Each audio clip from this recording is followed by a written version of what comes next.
आमे पूर्व क्लास रे प्रिजिम पढ़ी थिले। प्रिजिम हो गोटे घन पदार्थ। आज आमे सिलिंडर विषय पढ़ा। सिलिंडर पार्श्व पृष्ठतल क्षेत्रफल और समग्र पृष्ठतल क्षेत्रफल विषय पढ़ा। सिलिंडर मध्य गोटे घन पदार्थ यहाँ जोटा धरी ये गोटे सिलिंडर।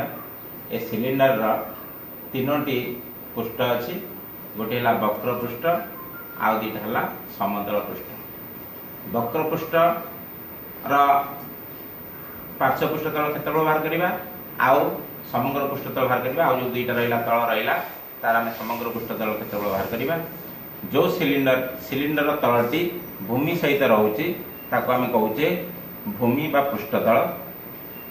जोटी उच्चता रोचे किसी उच्चता रोचे जो तलटी किसी उच्चता रोचे आम ताको कहे शीर्षतल कहे।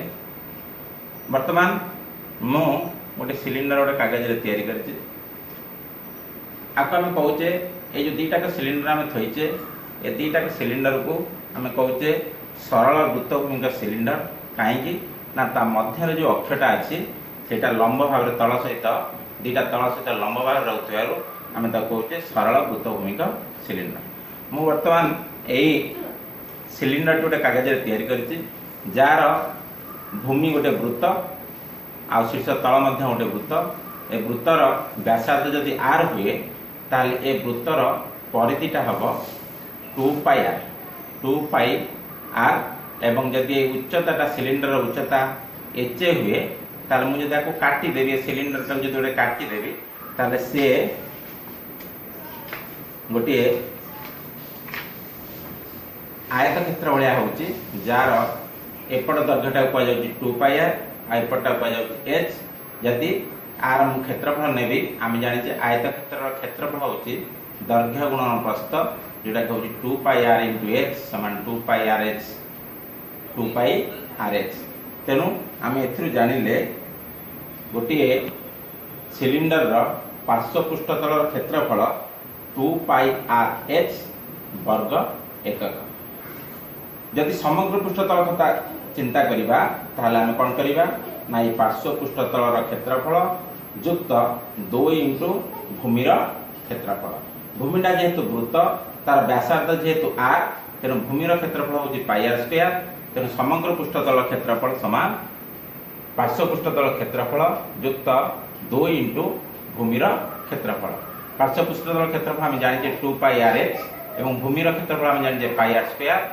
तेणु समग्र पृष्ठतल क्षेत्रफल है 2 pi r h plus 2 pi r square. आम जो ताको खातार लिखा तार कौन करवा ना सिलिंडर पार्श्व पृष्ठतल क्षेत्रफल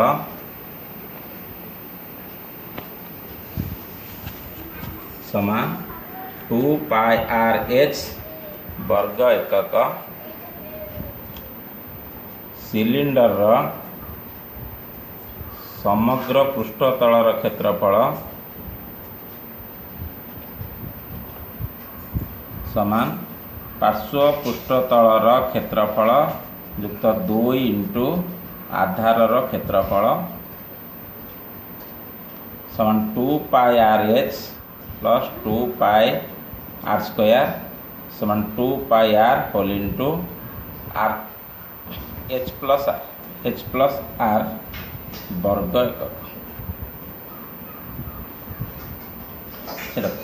तेणु आम आउ टे मन पकई दूँ ये गोटे सिलिंडर ये तलटा कहुँ भूमि उपरटा कहुँ शीर्ष तल ये ओ डैश ओ को कहुँ अक्ष ये कड़टा कहुँ वक्र पृष्ठतल। आमर क्षेत्रफल जो बाहर कले सिलिंडर पार्श्व पृष्ठतल क्षेत्रफल है 2 पाई आर एच वर्ग एकक। सिलिंडर समग्र पृष्ठतल क्षेत्रफल है 2 pi r whole into h plus r वर्ग एकक। धन्यवाद।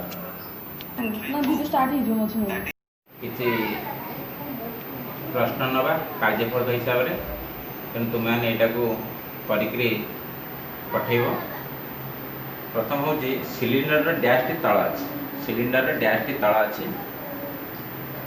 समतल पृष्ठदेय मध्य जहाँ सिलिंडर टी दंडा मैंने डैश कहुए पटा न हो पेनसिल एक डैश गोटे सिलिंडर उच्चता और भूमिर व्यासार्ध यथाक्रम 4 सेमी और 3 सेमी हेले यार समग्र पृष्ठतल क्षेत्रफल केते वर्ग सेमी हेबो। गोटे सिलिंडर वक्रतल क्षेत्रफल और उच्चता यथाक्रम 8 वर्ग सेमी और 14 सेमी हेले भूमिर व्यास केते हेबो।